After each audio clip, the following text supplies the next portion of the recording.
የገቢውን ዘርፍ አገልግሎት አሰጣጥ ለማዘመን እየተከናወነ ባለው ተግባር ቴክኖሎጂ የማይተካ ሚና እየተጫወተ ይገኛል ተባለ። በገቢዎች ሚኒስቴር የመረጃ ቴክኖሎጂ ማዕከል ኃላፊ ክልሉ ታመነ በተቋሙ ጥቅም ላይ የዋሉ የቴክኖሎጂ ስርዓቶችና እየተመዘገበ ባለው ውጤት ዙሪያ ማብራሪያ ሰጥተዋል። እንደ ኃላፊው ገለጻ የገቢዎች ሚኒስቴር ለግብር ከፋዩ የሚሰጠውን አገልግሎት በቴክኖሎጂ የተደገፈ እንዲሆን በማድረግ በሳምንት ጥቂት ቀናት የሚሰጠውን አገልግሎት ወደ 7 ቀን እንዲሁም በቀን 8 ሰዓት የነበረውን የአገልግሎት አሰጣጥ ወደ 24 ሰዓት ማሳደግ ችሏል። ተገልጋዮች ጥቅም ላይ የዋሉትን የቴክኖሎጂ ስርዓቶች ተጠቅመው ባሉበት ቦታ ሆነው አገልግሎቱን በተቀላጠፈ መንገድ እንዲያገኙ እየተደረገ ሲሆን እንደ ገቢ ተቋም የሚፈለገውን የግብር ከፋይ ፋይል ለማጥራት ሰነድ በማገላበጥ የሚወስደውን በርካታ የስራ ሰዓት በቴክኖሎጂ በመታገዝ በአጭር ጊዜ ማከናወን እየተቻለ ስለመሆኑ የማዕከሉ ኃላፊ ገልጸዋል። ከዚህ ቀደም ግብር ከፋዩ ታክስን ለማሳወቅ ለመክፈል እንዲሁም ግዴታውን ከተወጣ በኋላ የታክስ ክሊራንስ ለመጠየቅ በሚያደርገው ሂደቶች ከገቢ ተቋም ወደ ባንክ ከባንክ ወደ ገቢ ተቋም የሚያደርገው ምልልስ በእጅጉ ያስቀረ ከመሆኑም በላይ ግብር ከፋዩ ሰነዶችን ይዞ በመምጣት ረጅም ሰዓት ወረፋ በመጠበቅ የሚያጠፋውን ጊዜ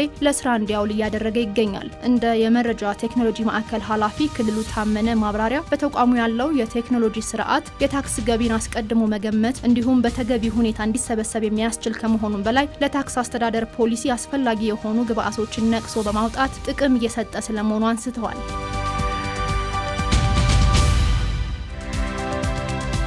የጉምሩክ ኮሚሽን 2 ሚሊዮን ግምታዊ ዋጋ የሚያወጡ ለምግብነት የሚውሉ ቁሳቁሶችን ድጋፍ አደረገ። የኢትዮጵያ ጉምሩክ ኮሚሽን በተለያየ ጊዜ በሶማሌ ክልል ከተያዙ የኮንትሮባንድ እቃዎች መካከል 2 ሚሊዮን ግምታዊ ዋጋ ያላቸው ለምግብነት የሚውሉ የተለያዩ ቁሳቁሶችን ለሶማሌ ብሔራዊ ክልላዊ መንግስት ድጋፍ አድርጓል። ድጋፉን የጉምሩክ ኮሚሽነር ደበሌ ቃበታ ለጅግጅጋ ከተማ አስተዳደር ምክትል ከንቲባ ከድር መሐመድ ያስረከቡ ሲሆን ድጋፉን በክልሉ ለሚገኙና ለተቸገሩ ወገኖች እንዲደርስ የታለመ ነው ተብሏል። በርክክቡ ወቅት ንግግር ያደረጉት የጉምሩክ ኮሚሽን ኮሚሽነር ደበሌ ቃበታ ኮሚሽኑ በመንግስት ከተሰጠው ኃላፊነትና የኮንትሮባንድ ቁጥጥር ስራው ጎን ለጎን በተለያየ ጊዜ በኮንትሮባንድ የተያዙ እቃዎችን በሰው ሰራሽና በተፈጥሮ አደጋ ጉዳት ለደረሰባቸው ወገኖች ድጋፍ በማድረግ ማህበራዊ ኃላፊነቱን እየተወጣ እንደሚገኝ ተናግረዋል። ድጋፉን የተረከቡት የጅግጅጋ ከተማ አስተዳደር ምክትል ከንቲባ ከድር መሐመድ በበኩላቸው ክልሉ ከኮሚሽኑ ጋር መልካም ግንኙነት እንዳለው አንስተው ኮንትሮባንድን በመከላከልና በመቆጣጠር ዙሪያ በሚደረገው ጥረትም የከተማው አስተዳደር ከጉምሩክ ኮሚሽን ጋር በቅንጅት እየሰራ ይገኛል ብለዋል። የጉምሩክ ኮሚሽን በከተማ አስተዳደሩ ለሚገኙ እገዛ ለሚሹ የህብረተሰብ ክፍሎች ላደረገው ድጋፍ በጅግጅጋ በከተማ አስተዳደሩና በነዋሪው ስም ምክትል ከንቲባው አመስግነዋል። የጉምሩክ ኮሚሽን አመራሮች በጅግጅጋ ከተማ በነበራቸው ቆይታ በከተማዋ ተንቀሳቅሰው የልማት ስራዎችን የጎበኙ ሲሆን የረመዳን ጾምን ምክንያት በማድረግም የጋራ የኢፍጣር መርሃ ግብር አከናውነዋል። ጉምሩክ ስለ ኢትዮጵያ በሚል መሪ ቃል ኮንትሮባንድን መከላከል ላይ ያተኮረ ውይይት በጅግጅጋ ከተማ ተካሄደ። ውይይቱ በኢትዮጵያ ጉምሩክ ኮሚሽን ዋና አዘጋጅነትና በኢትዮጵያ ፕሬስ ድርጅት ተባባሪ አዘጋጅነት እንደተሰናዳ ለማወቅ ተችሏል። በውይይቱ መክፈቻ የሶማሌ ክልል ፕሬዝዳንት ሙስጠፌ መሐመድ ንግግር ያደረጉ ሲሆን የጅግጅጋ ከተማ በኮሪደር ልማት ባማረችበት ወቅት ይህንን የሀገር ህልውና መሰረት የሆነን ጉዳይ ይዛችሁ ስለመጣችሁና ከተማችንንም ለማስተዋወቅ እድል ስለፈጠራችሁ እናመሰግናለን ብለዋል። በመድረኩ የኢትዮጵያ ምግብና መድኃኒት ቁጥጥር ባለስልጣን፣ የኢትዮጵያ ንግድና ዘርፍ ማህበራት፣ የኢትዮጵያ ፌዴራል ፖሊስ፣ ንግድና ቀጣናዊ ትስስር ሚኒስቴር፣ የሰላም ሚኒስቴር የበላይ አመራሮችና ከግሉ ዘርፍ ቡናን ጨምሮ የተለያዩ ምርት ላኪዎች ተሳትፈዋል። በውይይቱ ጤናማና ህጋዊ የንግድ ስርዓት፣ የኮንትሮባንድ ንግድ በኢትዮጵያ ኮንትሮባንዲስቶች ለሀገርና ህዝብ ሰላም እጦት ላይ ያላቸውን ተጽዕኖ፣ ኮንትሮባንድ በህጋዊ ንግድ ላይ የሚፈጥረው ጫና፣ ኮንትሮባንድና የጤና ጉዳቱ፣ ኮንትሮባንድን በመከላከል የህግ አስፈጻሚዎች ሰላምና መረጋጋት የማስፈን ሚና በሚሉ ጉዳዮች ላይ መነሻ ሀሳቦች ቀርበው ሰፊ ውይይት ተደርጎባቸዋል።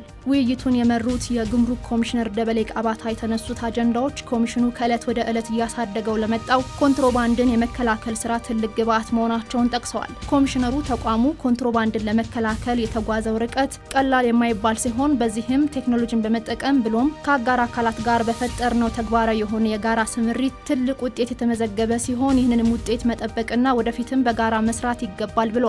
በዚህ ጠንካራ የኮንትሮባንድ ቁጥጥር እንቅስቃሴና በተገኘው ውጤት ለተሳተፉና አስተዋጽኦ ለነበራቸው በሙሉ ኮሚሽነር ደበሌ ቃበታ አመስግነዋል።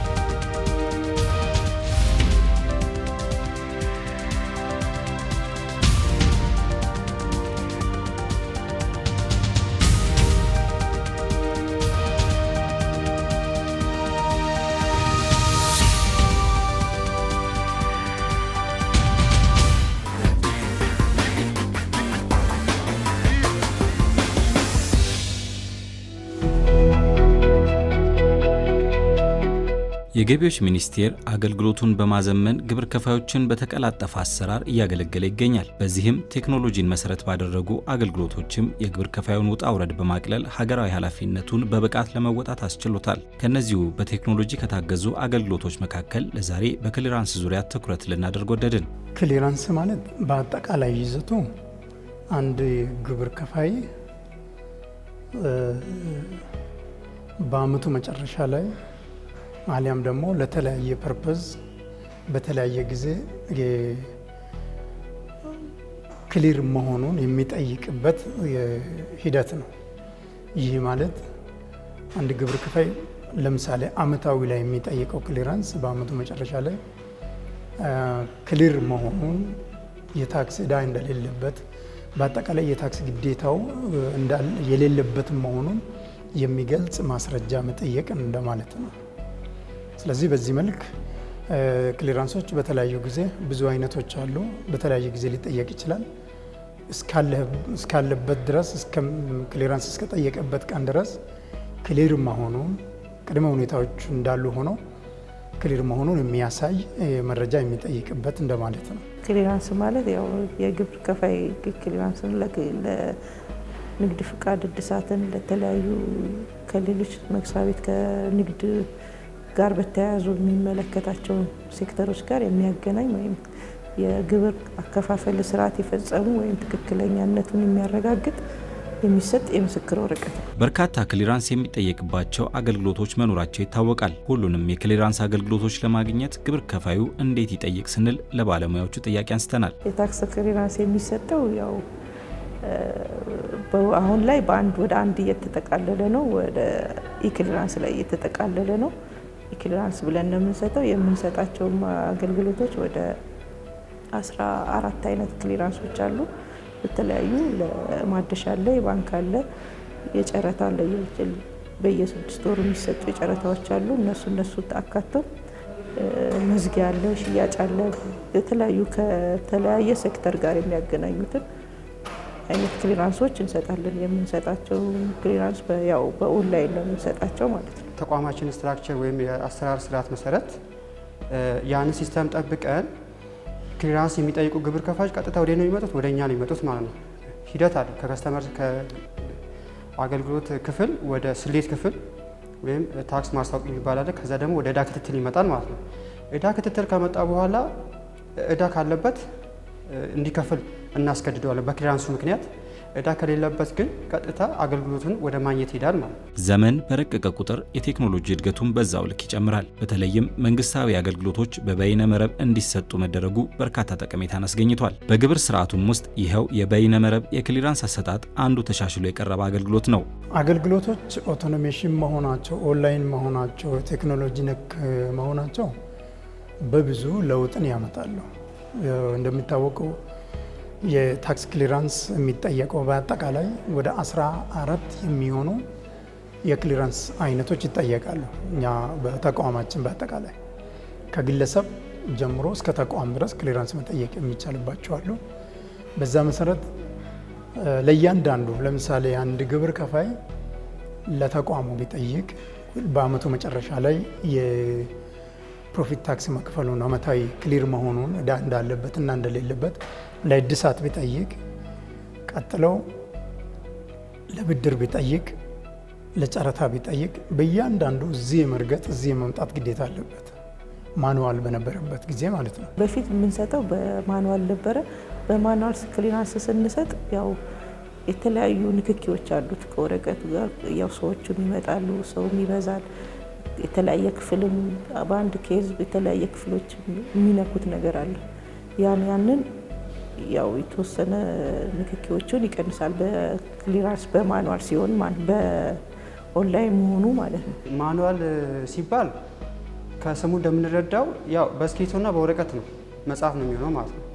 ሲስተም ሲሆን ግን ቴክኖሎጂ ነው። ቴክኖሎጂ ማለት ኤሌክትሮኒክስ መንገድ ተጠቅሞ አገልግሎት የማግኘት መብትን ኤክሰርሳይዝ ማድረግ ማለት ነው። እዛ ውስጥ ምን አለ? የወረቀት ብክነት አለ፣ የምልልስ ሁኔታዎች ይኖራሉ ማለት ነው። እኛም እየጀመርን ነው። እነሱም አካሄዱን ምን እንደሆነ ገና አልተገነዛዘብንም። ስለዚህ በዛ ምክንያት ይመጣሉ፣ የተወሰነ ጊዜ ይመጣሉ። ቀጣይ ግን እንዳይመጡ ነው የኦንላይን አካሄዱ ማለት ነው። እንዳይመጡ እዛ ሆኖ ይጠይቃሉ። እዚህ ተከታትለ እያረክ ኦንላይንን እየከፈክ ስቴፑን እያረርክ እንድትሄድ ነው እንዲያልቅ የሚፈለገው እና ያው በየመስሪያ ቤቱም ሲሄድ ኦንላይን ነው የሚገኘው። እዚህ መምጣት አይጠበቅበትም። ልክ እዚህ ተጨርሶልሃል ሲባል እዛ ደግሞ የሚፈልገው ቦታ ሄዶ ይጠይቃል ማለት ነው። ኦንላይኑን ያቀላል፣ ጊዜውንም ይቆጥብለታል። እዚህ ጋር የሚመጣውን ጫና የሆነ ግርግሩንም ይቀንሳል። ያንን ጥሩ አድርጎ የያዘልን ነው። ቀጣይ ደግሞ ሳይመጣብን ሲሆን ደግሞ የተሻለ ደግሞ የሚሆነው ለግብር ከፋዩ የተመቸ ነው። ቴክኖሎጂ መጠቀም ከተጀመረ እንግዲህ አሁን በዚህ ዙር ነው ባለፈው ጥቅምት ላይ እና ከዛ በኋላ ያሉት ናቸው አዲሱ ኦንላይን ክሊራንስ መጠየቅ የተፈቀደና ከዛ በኋላ ግብር ከፋዮች ምን ያደርጋሉ? ያውቃሉ፣ የሚጠይቁትን ቤታቸው ሆነው ይጠይቃሉ። በስልካቸው በፈለጉ ጊዜ ሲስተም እንኳን እዚህ መጥቶ እኛን የሚያስቸግረን እነሱ በማታ መጠየቅ ይችላሉ። በሚያስፈልጋቸው ሰዓት ክሊራንስ እኛ ጋር ይደርሳል። ይህ ምን ለኛም የዚህ የአድሚኒስትሬቲቭ ኮስቱንም ይቀንሳል፣ የግብር ከፋይንም ምልልስ ጊዜን ይቀንስለታል። ማለት ጊዜን አይበላበትም። ሰው ቀን ሰርቶ በፈለገው ክሊራንስ ከጠየቀ ክሊራንሱ ሲገኝ ባገኘው ጊዜ መጥቶ መውሰድ ይችላል። ግብር ከፋዩ ክሊራንስ ለመጠየቅ ሲፈልግ እንደ ማንኛውም አገልግሎት የሚያስፈልጉ ቅድመ ሁኔታዎችን ሊያሟላ ይገባል። በተለይም ከታክስ ዕዳ ነፃ መሆንና ትክክለኛ መረጃዎችን ማቅረብ ከቅድመ ሁኔታዎቹ መካከል የሚጠቀሱት ናቸው። ክሊራንስ ለመጠየቅና ለማግኘት እንደ የባህሪው የተለያየ ቅድመ ሁኔታዎች አሉት። አንደኛና ዋነኛው ክሊራንስ ጠይቀ ክሊራንሱን ወደ ባለሙያ ክሊራንስ ወደሚሰጥ ባለሙያ ቀጥታ ላይተላለፍ ይችላል። አሁን እነዚህ አይነት ነገሮች እንዳይተላለፉ ከሚያደርጉ ድርጅቱ ዕዳ ካለበት ቀጥታ ወደዛ አይልክም። ምን ያሟላል የሚለው ነገር አንደኛ ኢታክስ አካውንት በእጁ መያዝ አለበት። የየታክስ ታይፖቹ ሁኔታ መያዝ አለበት። ይህንን ሬዲ ማድረግ አለበት። በዛ መሰረት ካሟላ የሚመለከተው ወይም ለዛ ድርጅቱ የተመደበ ሰው ያን ነገር ፋንክሽን ማድረግ ይችላል ወይም ተግባራዊ ማድረግ ይችላል ማለት ነው። ቅድመ ሁኔታዎቹ በኦንላይን ሲሆን መጀመሪያ ሲመጣ የሚያስፈልገን እዚህ ቤት ሲመጣ ይዞት የሚመጣቸው የራሱን የሚገልጽ ውክልናም ከሆነ ውክልና፣ ንግድ ፍቃድ ውክልናውን፣ መታወቂያውን ኮፒ አድርጎ ይዞ ይመጣና ፎርሞች አሉ። እዚህ በተለያዩ ፎርሞች እንደ ጉዳዩ ሁኔታ ማለት ነው። እነሱ ፎርሞች ይሞላና ከነሱ ጋር እያይዞ የመጀመሪያው ስቴፕ ይሄዳል ማለት ነው። ያንን ነው እና ከዛ በኋላ ሊስት ማየት ይጠበቅብናል። ሊስት ኦፍ ዶክመንት ማለት የተለያዩ ማሳወቅ የሚጠበቅባቸው ታክሶችን ሙሉዎቹን ማሳወቁን እሱን አጣርቶ ቢመጣ የተሻለ ይሆናል ማለት ነው። ከ15 በላይ አይነት የአገልግሎት አይነቶች አሉ ገቢዎች ላይ የሚሰጡ ማለት ነው። ሶ የሚሰጠው ወይም የሚያያዘው ወይም ቅድመ ሁኔታ የሚባለው በየአገልግሎት አሰጣጡ የሚወሰን ነው የሚሆነው ማለት ነው። ጨረታ ሲሆን ለምሳሌ ክላውዶ ሲሆን እንደዚሁም ደግሞ ንግድ ፍቃድ ማደስ ሲሆን ቀላሎች ናቸው። ነገር ግን ስምምነት ሲገባ የስምምነት ውሉን የገባበትን መረጃ ሲስተም ላይ አታች ማድረግ አለበት በትንሹ ማለት ነው። ቤቱ ላይ ኦንላይን ፕሮሰስ ሲያደርግና እኛ ጋር ቢሮ መጥቶ አንዳንድ ነገሮችን ሲያስተካክል እንትኑ ይለያያል፣ አሰራሩ ይለያያል ማለት ነው። እዛ ጋር ምንድነው መደረግ ያለበት ነው በሚሰጠው የአገልግሎት ልክ የሚጠየቀው መረጃም በዛ ልክ ይወሰናል ማለት ነው። ግብር ከፋዩ በዋናነት ማወቅ ያለበት ዕዳው በተቻለ መጠን ከስር በየወሩ ማሳወቅ ያለበትን መክፈል ያለበትን እና ከሱ የሚጠበቀውን የታክስ ግዴታዎችን በትክክል የሚወጣ ከሆነ ክሊራንስ የማግኘት የሚጠይቅበት ጊዜ እዚህም ስመጣ ብዙ ሰዎች ጋር ነው የሚሄደው። ለምሳሌ ክሊራንስ ቀጥታ ግለሰቡ ይጠይቃል። ታክስ ክሊራንስ ወይ ደንበኞች አገልግሎት ይሄዳል። ደንበኞች አገልግሎት ደግሞ ከዛ ያሰራጫሉ ወዴት ወደ ታክስ ስሌት። ከዛ በኋላ ስራ ሂደቶች ቡድኖች እና ባለሙያ ጋር መድረስ ግዴታ ነው ማለት ፕሩቭ ይደረጋል እንትኖቹ በተዋረደ ያለው ስልጣን መታየት ስላለበት ማለት ነው። የኢክሊራንስ ማለትም በኤሌክትሮኒክስ ዘዴ የሚሰጥ የክሊራንስ አገልግሎት በቅርቡ የገቢዎች ሚኒስቴር ወደ ስራ ያስገባው አገልግሎት በመሆኑ ግብር ከፋዮች ስለ ጉዳዩ ይበልጥ ግንዛቤ እንዲኖራቸው የገቢዎች ሚኒስቴር ይፈልጋል። በዚህም በየወቅቱ ከሚሰጠው የሞጁላር ስልጠና ጀምሮ በሚኒስቴሩ የሚወጡ መረጃዎችንና ደንቦችን በመከታተል ግንዛቤውን ይበልጥ እንዲያጎለብት ሁኔታዎች ምቹ ናቸው እንደ ባለሙያዎቹ አስተያየት። ኦንላይን ከመሆኑም አንጻር እነሱ የሚጠበቅባቸው ጠይቀው አንዳንዴ ይተውታል። ረጅም ጊዜ የሚቀመጠው ሊሚቴሽኑ 1 ወር ነው። ኦንላይኑ ማለት ነው በአንድ ወር ውስጥ ኤክስፓየርድ ያደርጋል። ያን እንዳይሆን እነሱ ሜሴጃቸውን ከዚህ የተጻፈ የተላከላቸው ሜሴጅ ካለ ሪጀክት ሲደረግ ወደ እነሱ የሚተላለፍ ሜሴጅ አለ። ያንን ሜሴጅ አንብበው ቶሎ ምላሽ መስጠትና ቀጣዩን ስቴፓቸውን እንዲሄዱ ማስደረግ ነው። አሁን አንዳንዴ አሁን እየገጠመን ያለው ምንድነው ሲጠይቁ ማይስጠይቃቸው አለ። አሁን ታክስ አሳውቀው እንዳላሳወቁ የሚያሳይ የሚጽፍ ሜሴጅ አለ። እሱን እንዴት እናስተካክለው የሚለውን እሱን እያጣሩልን ቢመጡ አሁን እጃቸው ላይ ያሉ ዶክመንቶች ያልገቡ አሉ።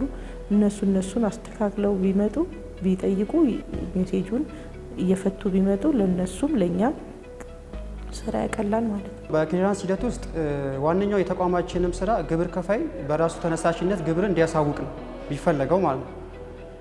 ስለዚህ በዚህ ሂደት ውስጥ ምንድነው ግብር ከፋዩ አላስፈላጊ ጫና ውስጥ እንዳይገባ የታክስ ስርዓት አለ። በታክስ ስርዓቱ መሰረት ግብሩ በወቅቱ አሳውቆ የመክፈል ግዢም ካለ የግዢ መረጃውን በአግባቡ የማሳወቅና ዲክሌር የማድረግ ተግባር ይጠበቅበታል ማለት ነው።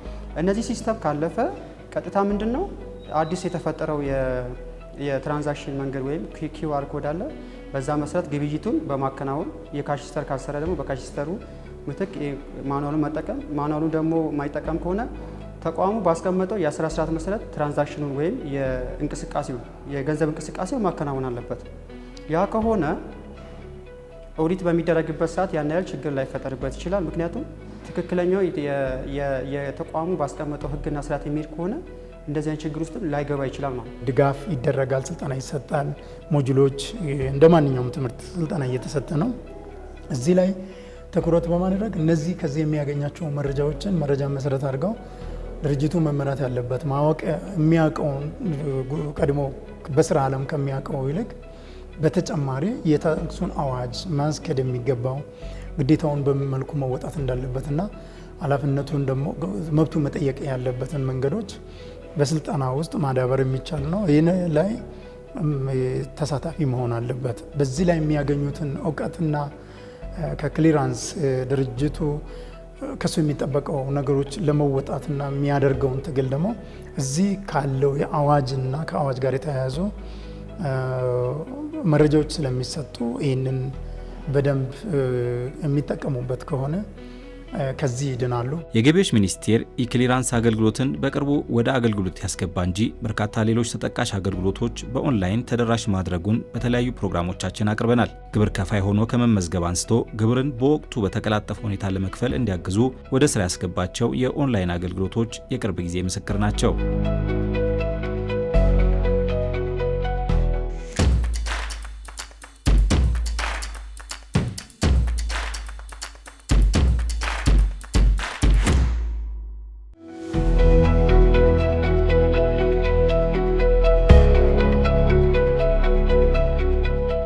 አገልግሎት ኦዲት ሊሆን ይችላል።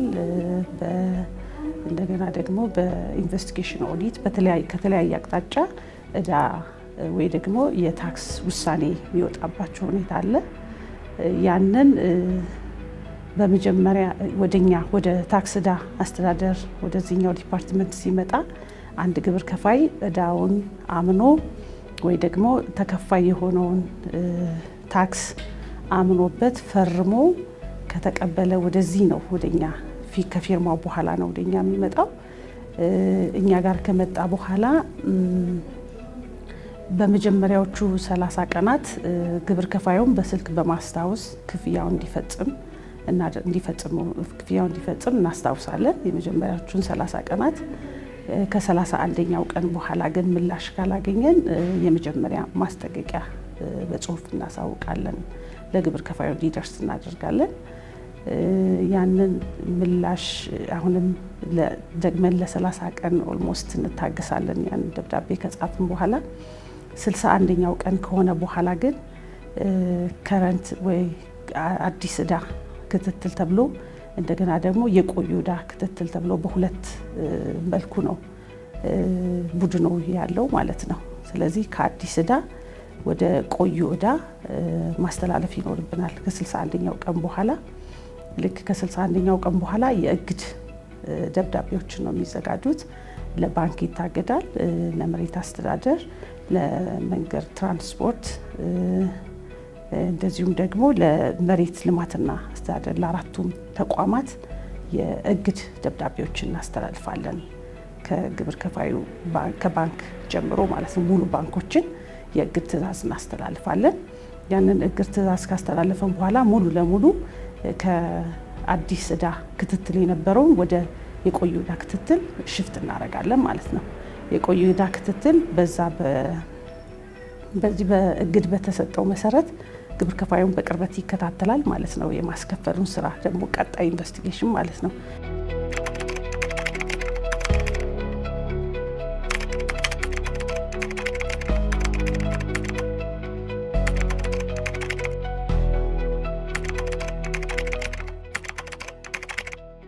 መጀመሪያ ግን ማንኛውም ግብር ከፋይ ያለበትን ዕዳ በስምምነት የመክፈል መብት አለው። የክፍያ ጊዜ ስምምነት የሚፈቅድለት መብት አለ። እሱ የራሱ የገንዘብ መጠን አለው። በመካከለኛ ግብር ከፋዮች በእኛ ቅርንጫፍ ደረጃ ከ500 ሺህ ብር በላይ ግብር ዕዳ ያለበት ማንኛውም ግብር ከፋይ የስምምነት የመግባት መብት አለው ማለት ነው። ሞር እኛ አንድ ጊዜ የመክፈሉን ነገር ኢንከሬጅ እናደርጋለን ከወለድ ከቅጣት አንጻር ማለት ነው። ግን የመግባት ግን መብታቸው እንደተጠበቀ ነው። ምንም አይነት ኮላተራል አያስፈልጋቸውም። በገንዘባቸው መጠን የሚፈቅድላቸውን ወራት ያህል ስምምነት እየሰጠን እናስተናግዳቸዋለን። ልክ የእግድ ሂደት ውስጥ ከተገባ በኋላ ግን ያው ግብር ከፋይ መብቱን ያጣል። ይሄ ኖርማል የሆነውን ቀጥታ እናስተናግድበትን መብቱን ያጣና ምክንያቱም በታማኝነት በጊዜው መገኘትም ስላልቻለ ማለት ነው። እስከ እግድ ድረስ ከደረስን በኋላ ግን ኢቨን ከፍላለሁ በስምምነት አስከፍሉኝ የሚል ሀሳብ ቢኖረው የምናደርገው ያው የኮላተራል ማስያዝ ይኖርበታል ማለት ነው። 25%ቱን ቅድመ ክፍያ ይከፍልና ለሚቀረው ግን ለ75%ቱ የሚመጥን ያህል ንብረቱን አሳግዶ ነው ስምምነቱ የምናደርገው። ምክንያቱም መተማመኑ እዛ ጋር ስለተበላሸ ማለት ነው። መጥቶ ቢመክፈል አይነት እንትኑ ስለሌለ አካሄዱ ስለሌለ ያንን ነው ቀጣይ የምናደርገው። ስለዚህ ንብረት አስይዞ ነው የቆዩ ዕዳ ላይ ስምምነት የሚገባው ማለት ነው። ከዛ በተረፈ ያው የምናግዝባቸው የተለያዩ ነገሮች አሉ። በጣም ትልልቅ ክፍያ ያላቸው ግብር ከፋዮች ድርጅቱ እንደ ድርጅት እንዲቀጥል ማለት ነው በልዩ ሁኔታ የምናስፈቅድበትም አካሄድ አለ። እሱ በልዩ ሁኔታ የሚፈቀደው በዋና መስሪያ ቤት በኩል ነው። በብራንች ደረጃ እስከ 12 ወር ድረስ ነው የሚፈቀደው ለአንድ ግብር ከፋይ ስምምነት ጊዜ ሲሰጠው ማለት ነው። በሄድ ኦፊስ ደረጃ ግን እስከ 24 ወር ድረስ ከ18 እስከ 24 ወራት ድረስ ግብር ከፋዩ እየሰራ እንዲከፍል የሚደረግበት አካሄድም አለ። ግን ወደ እግድ ከገባ በኋላ ግን ብዙ ነገሮችን ሉዝ ያደርጋል ግብር ከፋዩ ማለት ነው። ከእግድ በኋላ ግን የግድ ኮላተራል ያስፈልገዋል ወይ ደግሞ ንብረት ማስያዝ ያስፈልገዋል ለሚቀረው የታክስ ዕዳ። ከዛ በኋላ ግን ልክ ዕዳውን ከፍሎ እንደጨረሰ ግን የታገደውን ንብረት ወዲያው ነፃ እናደርጋለን፣ እንለቅና ነፃ እናደርግላቸዋለን ማለት ነው።